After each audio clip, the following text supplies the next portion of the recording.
ரொம்ப சிம்பிளான உடனே எடுத்ததும் பண்ணக்கூடிய ஒரு தால் ரெசிபி.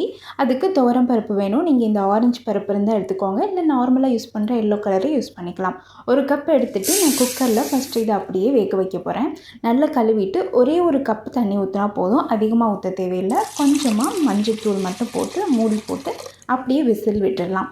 இந்த பருப்பு பார்த்திங்கன்னா 3 விசில் நல்லா வெந்துடும். இது வேகிற டைமில் சைடில் ஒரு கடாய் வச்சுட்டு காஞ்சதும் எண்ணெய் ஊற்றிட்டு கொஞ்சமாக ஜீரகம், அது கூட நான் வந்து காஞ்ச மிளகாய் ஆட் பண்ணுறேன். இந்த இதில் நான் எந்த ஸ்பைசஸும் யூஸ் பண்ண போகிறதில்ல, எந்த மிளகாய்த்தூள் எதுவுமே ஆட் பண்ண போகிறதில்ல.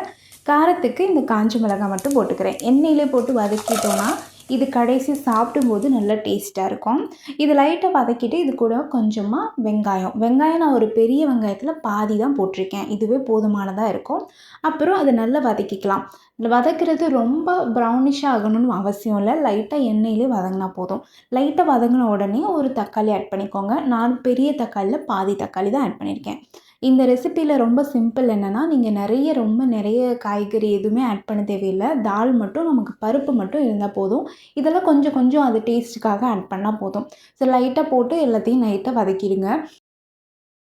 இது கூட நான் கொஞ்சமாக கொரியாண்டர் பவுடர் மல்லித்தூள் போட்டிருக்கேன். கொஞ்சம் லைட்டாக ஒரு 1/2 டேபிள் ஸ்பூன் தான் போட்டிருக்கேன். மஞ்சத்தூளும் கொஞ்சம் போட்டு அப்படியே எண்ணெயிலே வதக்கிட்டேன். கொஞ்சம் கருகிடாமல் இருக்கிறதுக்காக தண்ணி ஊற்றி எல்லாத்தையும் அப்படியே வேக விட்டேன்.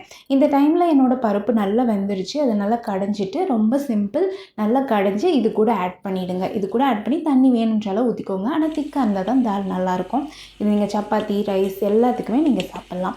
அவ்வளோதான். ரொம்ப சிம்பிளான ரெசிபி. கண்டிப்பாக ட்ரை பண்ணிவிட்டு எப்படி இருந்ததுன்னு கமெண்ட்டில் சொல்லுங்கள்.